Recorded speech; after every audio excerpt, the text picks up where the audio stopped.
మారేసన్ movie అయితే Netflix లో తెలుగులో స్ట్రీమింగ్ అవుతుంది. తెలుగు డబ్బింగ్ బాగుంది. ఇక మూవీ చూసాక నాకైతే జస్ట్ ఓకే, పర్లేదు, యావరేజ్ అనిపించింది. స్టోరీ టెల్లింగ్ సూపర్ ఉంది.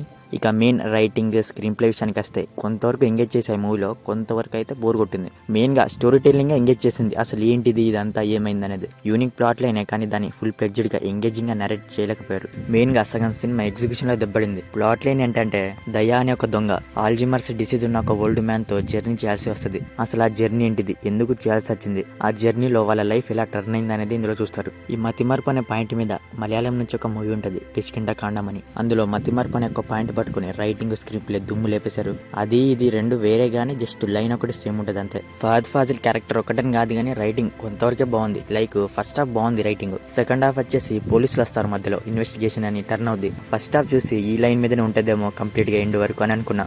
అంటే ఫస్ట్ హాఫ్ లో జరిగిన ప్రొసీడింగ్స్ కి సెకండ్ హాఫ్ లో ఇచ్చిన పే ఆఫ్ పెద్దగా ఇంట్రెస్టింగ్ ఏం లేదు. అంటే అది పెద్దగా కన్విన్సింగ్ గా ఏమి అనిపించలేదు నాకు. నేను అనుకున్నది ఏంటంటే ఒక ఆల్జిమర్స్ ఉన్న డిసీజ్ ఓల్డ్ మ్యాన్ దగ్గర అతనితో ఒక దొంగ ఎలా ఉంటది అని అనుకున్నా నేను. ఈ దొంగ అతనితో ఎందుకు తిరుగుతున్నాడు అనేది ఒక కారణం ఉంటది. అది మూవీలోనే చూస్తేనే కిక్కు, చెప్తే స్పాయిలర్ అవ్వచ్చు. స్టోరీ టెల్లింగ్ కూడా ఫస్ట్ హాఫ్ వరకు నచ్చింది.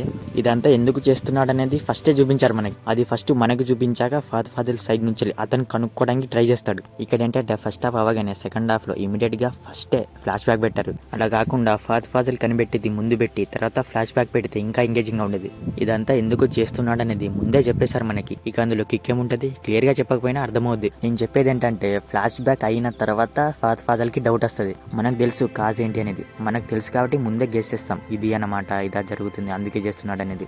తెలుసు కాబట్టి పెద్ద క్యూరియాసిటీ ఉండదు. అదే ఫస్ట్ హాఫ్ ఇంటర్వ్యూ వరకు క్యూరియాసిటీ బిల్డ్ చేశారు, ఏంటి ఇదంతా అనేది. సింపుల్ గా చెప్పాలంటే ఫస్ట్ హాఫ్ ఇంటర్వ్యూ వరకు బాగానే ఎంగేజ్ చేసింది. బట్ సెకండ్ హాఫ్ లో కూడా కొన్ని సీన్సెస్ ఎంగేజ్ చేసినాయి. బట్ కాజ్ ఏంటి అనేది తెలిసాక రొటీన్ ఫీలింగ్ వచ్చింది, అవుట్డేటెడ్ అన్నమాట. ఫస్ట్ హాఫ్ లో జరిగిన ప్రొసీడింగ్స్ కి సెకండ్ హాఫ్ లో జరిగిన పే ఆఫ్ కి కొంత డిసప్పాయింట్ అయిన ఫీలింగ్ వచ్చింది. లైక్ ఎలా ఉంటది అంటే ఫస్ట్ హాఫ్ ఒకలా ఉంటే సెకండ్ హాఫ్ కంప్లీట్ వేరేలా ఉంటది అని ఎలా ఉంటది అనమాట. అంటే దానికి కంటిన్యూగా ఉండదు. ఫస్ట్ హాఫ్ లో ఇది అని చెప్పి సెకండ్ హాఫ్ లో ఎందుకే అని చెప్తే పెద్దగా నచ్చలేదు నాకు. పర్ఫార్మెన్స్ విషయానికి వస్తే ఫహద్ ఫాజిల్, వడివేలు ఇద్దరు బాగా చేశారు. వడివేలు గారు అయితే ఎమోషన్ సీన్ లో ఇచ్చి పడేశారు. రిమైనింగ్ అందరూ ఓకే ఓకే. యువన్ శంకర్ రాజా బీజము సాంగ్స్ అయితే పెద్దగా ఇవ్వలేదు, పెద్దగా బాలేవు కూడా. మొత్తానికి నాకైతే జస్ట్ ఓకే అనిపించింది. ఒకసారి అయితే ట్రై చేయొచ్చు డెఫినెట్ గా. సో మరిది మూవీ రివ్యూ గురించి. మరి మూవీ చూసాక మీకే అనిపించింది అనేది మా కామెంట్ సెక్షన్ లో షేర్ చేసుకోవడం మాత్రం మర్చిపోకండి. మీకు గనుక మా రివ్యూ నచ్చితే దయచేసి మన ఛానల్ ని సబ్స్క్రైబ్ చేసుకోండి. Okay limited next video. Thank you.